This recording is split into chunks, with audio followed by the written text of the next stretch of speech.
मी अंकिता ऋषिकेश पाटील. माझ्या लग्नाला 7 वर्ष पूर्ण झाली आता. तर आम्ही बऱ्याच ठिकाणी ट्राय केलं हॉस्पिटलला आधी. माझी फर्स्ट प्रेग्नेन्सी राहिली पण तेव्हा माझं ॲबॉर्शन झालेलं, त्यानंतर पण ट्राय करत होतो. आणि त्यानंतर मग यांच्या मावशीकडनं आम्हाला दराडे मॅडमबद्दल समजलं. त्यानंतर मी मॅडमला फर्स्ट टाइम जेव्हा भेटली तेव्हा माझे जे क्वेश्चन होते त्याचं सोल्युशन मला लगेच भेटलं, की जे माझ्या मनात आतापर्यंत इतर डॉक्टरकडनं मला ते नव्हतं भेटलेलं. मग मी ठरवलं की नाही आहे मॅडमकडे रिझल्ट भेटेल मला. माझा जेव्हा फर्स्ट मंथ रिझल्ट आला माझा पॉझिटिव्ह, त्यानंतर सगळ्यांना आम्ही खूप हॅपी होतो. आणि मॅडमला भेटल्यानंतर मॅडम पण बोलल्या की डोंट वरी, सगळं छान होईल असं. आणि पॉझिटिव्हनेस होता त्यांच्याकडनं. आणि प्लस सोनाली मॅडमचा पण खूप सारा सपोर्ट होता शेवटपर्यंत.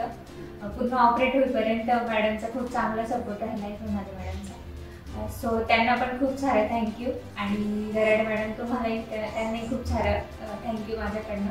आणि एक आई होण्याचं स्वप्न माझं त्यांच्यामुळे कम्प्लीट झालं. गेले 7 वर्षापासून जे ज्या प्रॉब्लेममुळे आम्हाला फेस करत होतो ते प्रॉब्लेम लवकर सोल्युशन मॅडमने दिलं, त्याच्यामुळे आम्ही खूप खुश आहोत. आणि रिझल्ट चांगला भेटला. बेबी लवकर होत नव्हतं, त्याच्यामुळे थोडंसं दुःख पण वाटत होतं, पण मॅडमकडे आल्यामुळे ते प्रश्न सॉल्व्ह झाला आणि त्याच्यामुळे आता पूर्ण फॅमिली आहे.